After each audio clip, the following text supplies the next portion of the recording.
So, those of you that have been here know that we've been blessed with Matthew Fox and Bishop Mark Andrus's Stations of the Cosmic Christ.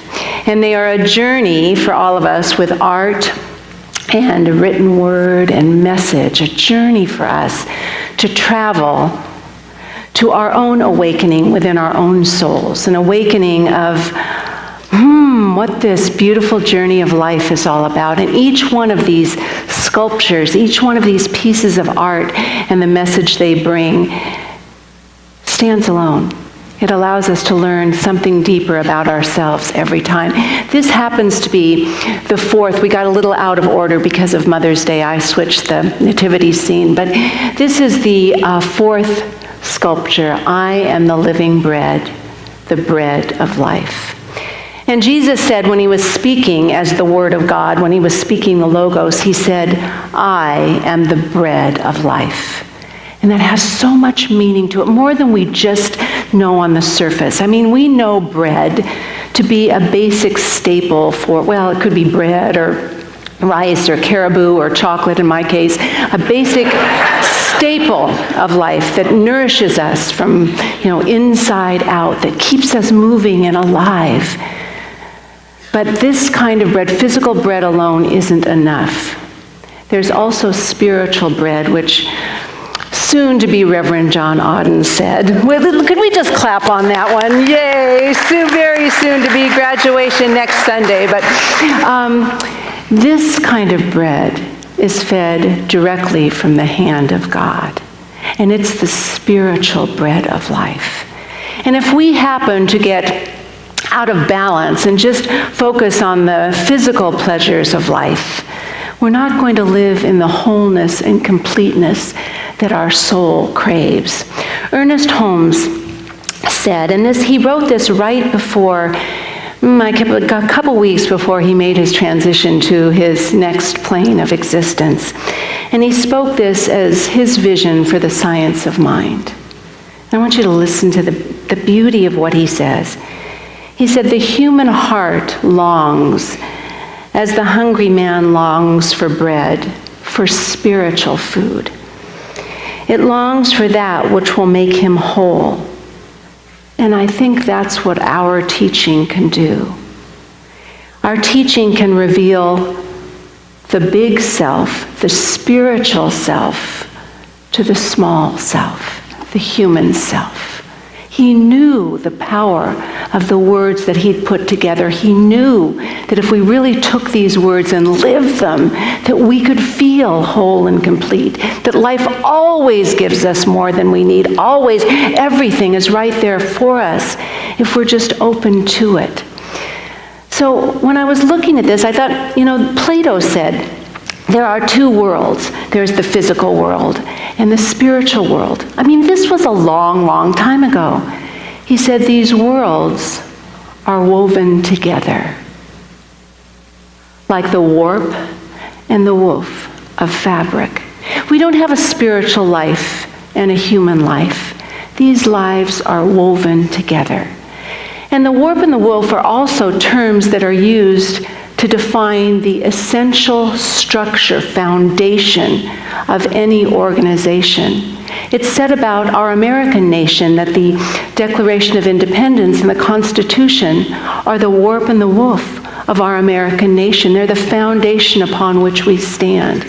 So for you and me, we need to really get a strong foundation in our life that we can fully live and be fully alive and celebrate the gifts that we've been given. So the title that I thought of today was As Above, So Below. Not meaning that they're separate. As above and so below is, wow, it's a great wisdom saying. It's an aphorism. It's a mystical formula for life. It's really a foundation for us, a fundamental law that we can live on. As above, so below. But it doesn't mean that these are separate. It's actually the definition to the mystery of all in one and one in all. That it's all one, that we're here together to experience both the spiritual wonders and beauty of life and the physical wonders and beauty of life. So what happens? Well, as John said, and John, we read this about the hand of God. Ernest Holmes said, as human beings, we hunger in our soul for knowledge and understanding of truth and reality. Our hunger is only satisfied by spiritual food, which is directly fed to us by the hand of God. Well, the hand of God, of course, that's a metaphor, but if it's all woven together, that hand of God, the essence and energy of God is right where we are. Sometimes we let go. We forget. Our focus becomes off. And instead of remembering the completeness of our being, that there's a law of correspondence for everything visible, there is an invisible pattern, instead of remembering that, we release this hand of God and we put all of our focus on this material world. And as dedicated as we are on this spiritual path, is there anyone here that hasn't fallen off the path? Anybody here? No. I fell off this week. And I'll fall off again, and I'll fall off next week. And it happens from silly things. Something can happen, and we can forget who we are. I had a benign incident happen that must have pushed one of my buttons, and I fell into that deep, dark hole. Have you been there? Where you feel lost, it hurts, you don't think there's any hope temporarily, you have a pity party. And I was having a really good one. And the problem is, we get on this path, we watch ourselves doing it. Do you know what I mean? It's not that we're just there. We watch ourselves having these pity parties, and we go, oh my goodness, can you just stop it? We want to.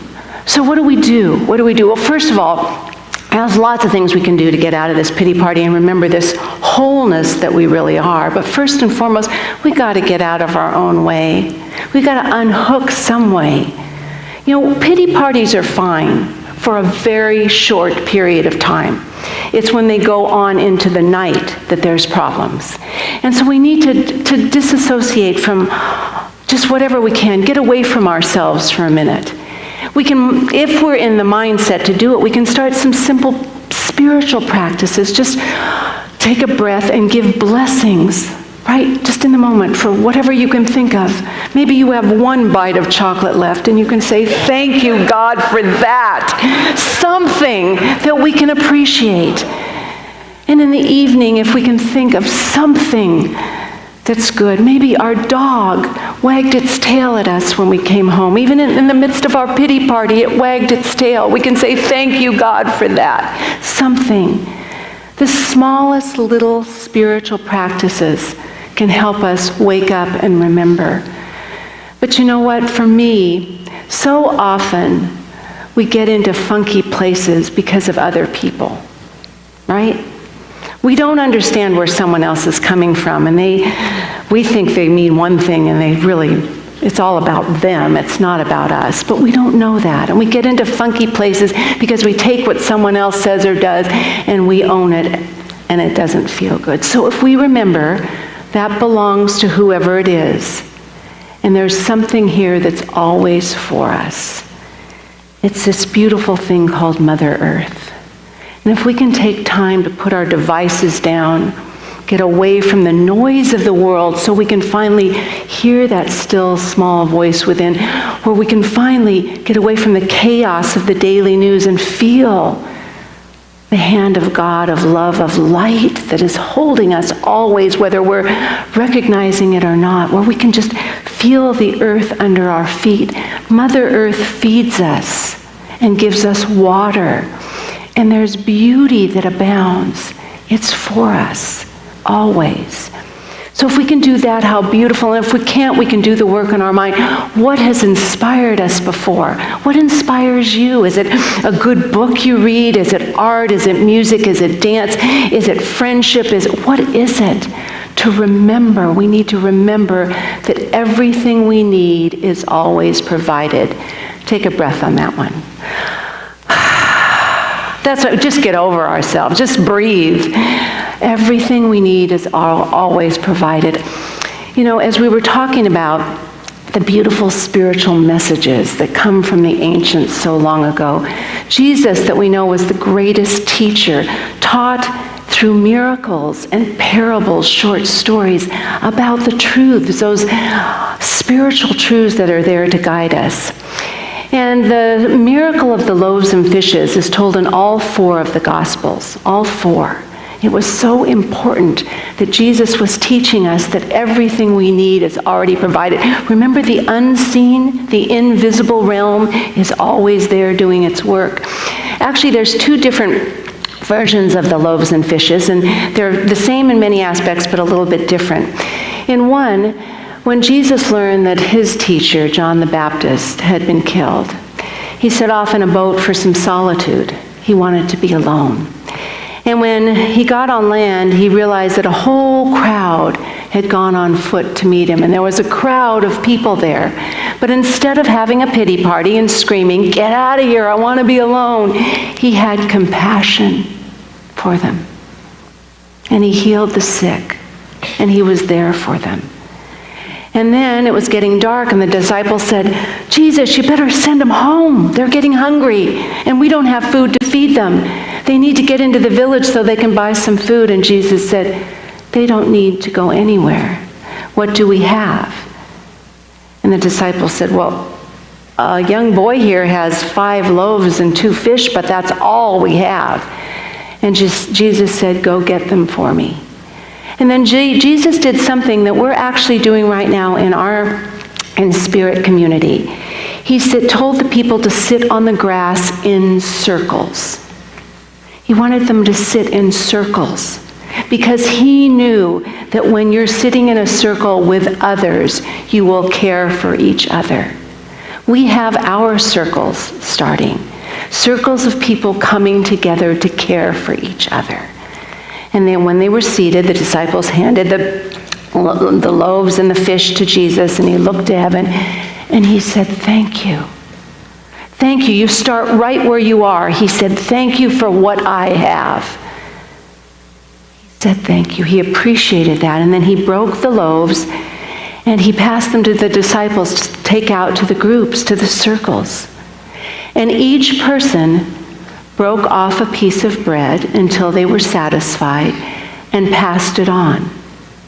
And when they were done, they were all satisfied. The disciples collected the leftover broken pieces of bread and had 12 baskets full. There were 5,000 men and women and children there, and that bread fed all of them. Can you hear the theme of compassion, of sharing, of taking what you have and giving thanks and having faith that there's something more? Sharing your good, taking what you need until you feel full, and then sharing your good. The other story is very similar to it, except Jesus had been preaching and teaching for 3 days, and the crowd hadn't had anything to eat, and before he sent them home, he wanted them to be fed. And in that case, there were 7 loaves and 2 fish. And Jesus did the same thing. He got the crowd into circles of caring, because people take care of one another. Now we have to decide in these stories of miracles, what is the miracle? Is the miracle that Jesus so loved the people that he gave them more than they needed? Or is the miracle that people so loved one another that they shared their good? We are the miracle makers. There's a message here for us that we need to gather what we need. It's already there to fill our minds, our hearts, our souls. We need to gather what we need and then share it with others because it's already been provided. In the parable of the prodigal son, we hear of a man who got really attached to his physical life. He knew he had a great inheritance coming, and he wanted it now because he wanted to go feel and experience the pleasures of the world.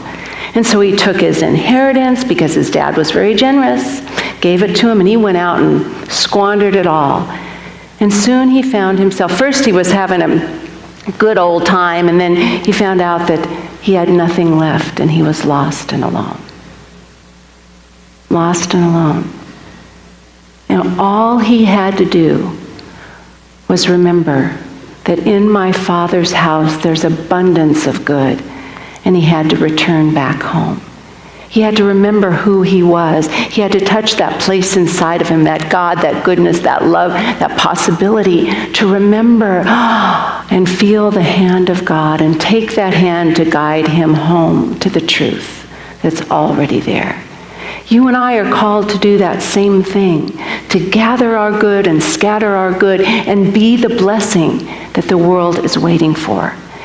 When Bishop Mark Andrus talked about the bread of life, he said the bread of life is an archetype for the heart chakra. Our heart. It's an archetype for our heart chakra. And when we are nourished spiritually and fed with knowledge and wisdom and joy and love and all the laws that make life work so beautifully and go out and share our good with others, we know there's that law of circulation. Things come back to us. We know that. But what he said is things don't come back to us in the same way. When we give from that place of kindness and generosity, something is made new by the touch of compassion. So we get more than we have given. Do you get that? Because it's more when what we have is infused with our love and compassion. It returns to us in amazing ways. So my question would be, my gosh, we live in this very beautiful world and we know the spiritual truths. How do we weave those together to make a strong foundation for our lives? I want to share with you something that Matthew Fox wrote.